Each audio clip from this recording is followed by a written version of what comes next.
তিহারের jail জীবন থেকে জামিনে মুক্তি পেয়ে আদরের কেষ্ট যেদিন ফিরলেন বীরভূমে নিজের বাড়িতে, সেদিন দিদি মমতা বন্দ্যোপাধ্যায় ছিলেন বীরভূমেই। অনুব্রত মণ্ডলের বাড়ি থেকে 4 কিলোমিটার দূরে প্রশাসনিক বৈঠকে। অনেকেই ভেবেছিলেন বাড়ি ফিরেই কেষ্ট দেখা করবেন নেত্রীর সঙ্গে। প্রশাসনিক বৈঠকের পর হয়তো কথা হবে দুজনের। 2 বছর পর ঘরে ফিরলেন অনুব্রত। সেই মঙ্গলেই কেষ্টর বাড়ির কাছে বৈঠকও করলেন তৃণমূল নেত্রী, কিন্তু দেখা হলো না দুজনার। ঘরে ঢোকার মুখে কেষ্টমণ্ডল বলে দিয়েছিলেন দরকার হলে দেখা করবেন দিদির সঙ্গে। দেখি শরীর পায়ের অবস্থা খুব খারাপ, দরকার হলে দিদির সঙ্গে দেখা।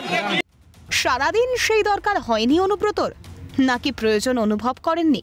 তাই কি শরীরের দোহাই দিয়ে দূরত্ব রাখলেন নেত্রীর থেকে?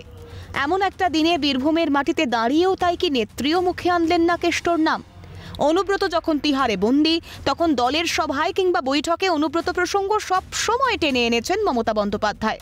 বলে দিয়েছিলেন বীরভূমে দল চলবে অনুব্রতর মতো করে। অনুব্রত ফিরলে তাকে ফিরিয়ে দেওয়া হবে তার পদ। তবু মঙ্গলবার একবারের জন্যও অনুব্রতর নাম মুখে আনলেন না মুখ্যমন্ত্রী। দেখালেন সরকারি বৈঠকের যুক্তি। না, এটা গভর্নমেন্টের মিটিং। যিনি নবান্নে বসে দলের কর্মসূচি জানান দেন, প্রধানমন্ত্রী বা বিরোধী দলকে আক্রমণ করেন, যিনি দল আর প্রশাসনকে এক করে ফেলেছেন বলে অভিযোগ ওঠে, সেই নেত্রী এদিন অনুব্রত প্রসঙ্গে থাকলেন নীরব। দিলেন সরকারি বৈঠকের যুক্তি।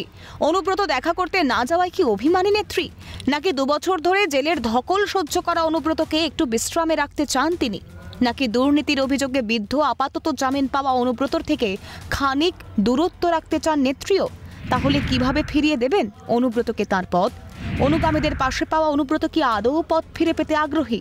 বিপদের দিনগুলো কি চোখ খুলে দিয়েছে অনুব্রতর?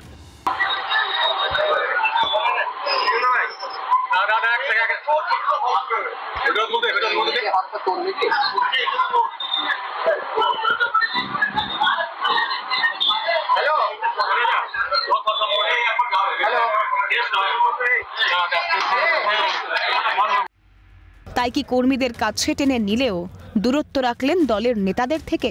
সরে রইলেন নেত্রীর কাছ থেকেও? নাকি সবটাই কৌশল?